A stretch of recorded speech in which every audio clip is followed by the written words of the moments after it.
Welcome to the Recommended Daily Value Podcast, your daily dose into the health and wellness world. Welcome back to the Recommended Daily Value Podcast, where we dive into everything health, fitness, and nutrition related 5 days a week in 5 minutes or less. This podcast is brought to you by Umzu, and I'm your host, Tyler Woodward. If you're not already, what are you waiting for? Hit that subscribe button, because today's topic of the day is my supplement stack. So to preface this, I'm not advocating that you take all the supplements that I take. We're all different. We're all individuals. So you got to take what works best for you, and figuring out what works best for you is half the journey that we're on. Obviously, I work for a supplement company, and I pretty much get all of my supplements for free, or at least all the ones from Umzu. And because I get a lot of my supplements for free, that gives me some financial freedom to experiment with some other supplements that I want to try out. Also, this podcast isn't about me. It's all about providing value to you. So I'll start off by giving you all my bare bone recommendations for what I recommend for the general populace to take. My number one recommendation for everyone to supplement with is magnesium. Magnesium tends to be depleted under stress, and as you're likely aware, we're all exposed to excess stressors today, whether it's from your home life, your workplace, or the environment. Whatever the stress is from, there's a ton of chemicals among other stressors that we are chronically exposed to today, which cumulatively impact our physiology and have very significant effects over time.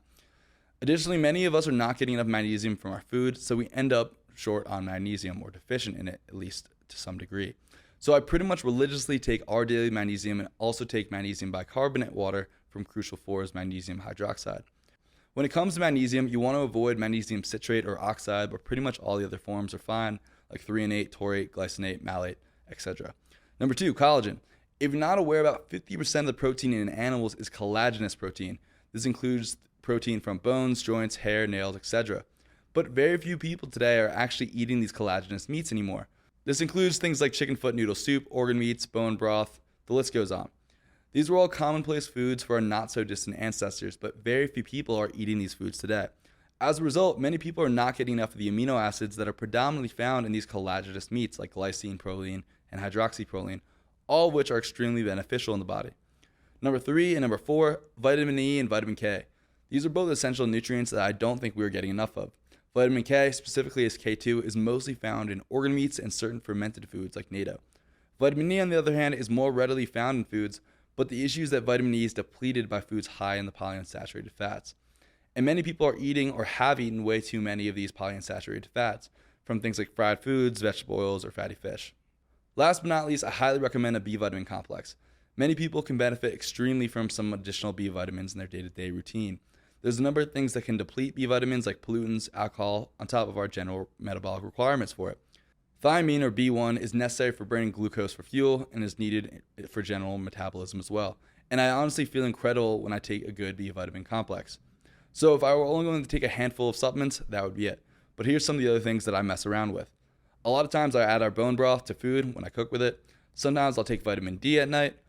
On rest days, I'll combine vitamin K with J-Care aspirin for its anti-inflammatory benefits.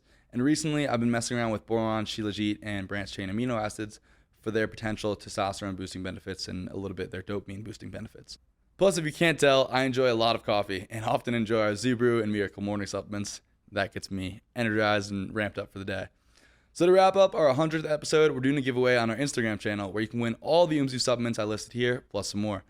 So make sure to go give us a follow over there and tag 3 friends to enter, and also tag your favorite supplement, because that will add that into the stack.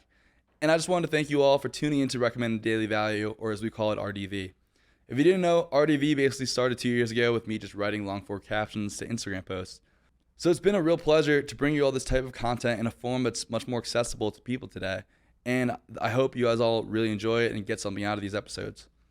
Well, that's it for this episode. I hope you all enjoyed it. Let me know if you're going to try any of my supplement stack. If you enjoyed this episode, make sure to hit that subscribe button and to share it with a friend. Remember, these opinions are my own, based on my own research and experiences, and is not medical advice. Till next time, be good.